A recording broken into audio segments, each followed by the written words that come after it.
No minu nimi on Üllar, olen siin sellel majal juhatuses, või nagu esimest ei ole otseselt valitudki, olen lihtsalt juhatuse liige ja siis minule siis nagu kukkus see tegemise osa kaela, suurem jagu tegemist oli minu tehmises. No meil oli nii, et siin need 3 maja, mis siin üle tee on veel, need said just valmis ja ju siis positiivne info liikus ja siis ühel koosolekul, mis me siin pidasime üldkoosolekul, rahvas tõstis probleemi üles, et teeme meie oma maja ka korda.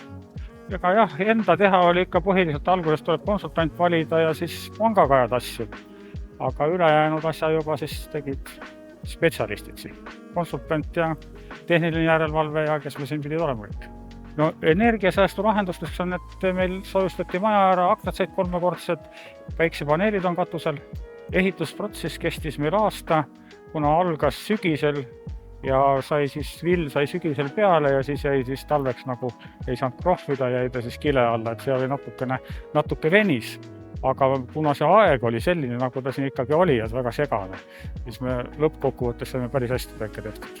Ta ei ole väga keeruline see tegemine, võiks seda öelda, et alguses võib ehmatada ära, et nii palju asju ajada, aga tegelikult on neid abilisi päris palju, kes siis oskavad aidata kõrvalt ja et tegemisega ei ole midagi, et kui rahvas on nõus ja maja saab ikkagi parem.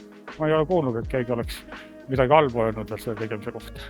Jah, ikka on kuulda olnud, et ikkagi õhk on parem toas ja küttekuludega on siin väga raske öelda, et siin muutub iga päev see hinne.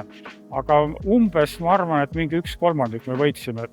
Ei, meil oli kõigiga väga hea suhtlus kõikide, nii KredExi kui ehitaja kui nende konsultantidega, et mina olen kõigega rahul, et ei oska kellegi kohta midagi halba öelda, et KredExiga läks ka väga hästi, et mingit probleemi ei olnud. Just viimastel aastatel on murdunud müüt, nagu tehtaks korterelamuid korda vaid suuremates tõmbekeskustes ja Tallinnas ning Tartus. 2023 aasta taotlusvoor näitas selgelt, et kõige enam soovivad oma kodumajasid korda teha ühistud, kes paiknevad just nimelt maapiirkondades, nagu ka siin Puhja alevikus.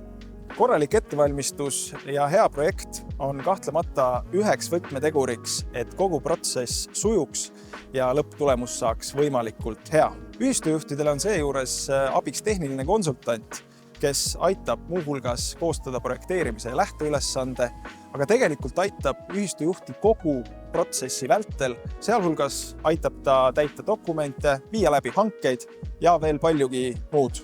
EAS KredEx jätkab ka järgnevatel aastatel kodude korrastamise toetamist. Jätkuvalt saab meilt selleks erinevaid toetusi, käendust ja renoveerimislaenu. Samuti saab hüva nõu ja abi kohalikust maakondlikust arenduskeskusest. Oluline on see, et kodumaja tuleb igal juhul korda teha. Mida varem te sellega alustate, seda varem saate elama mõnusalt soojapidavas, hea sisekliimaga ja nägusa väljanägemisega majas. Kui vajad nõu või tahad uurida lisa, vaata meie kodulehte kredex.ee ja suhtle meie halduritega või võta ühendust maakondlike arenduskeskustega.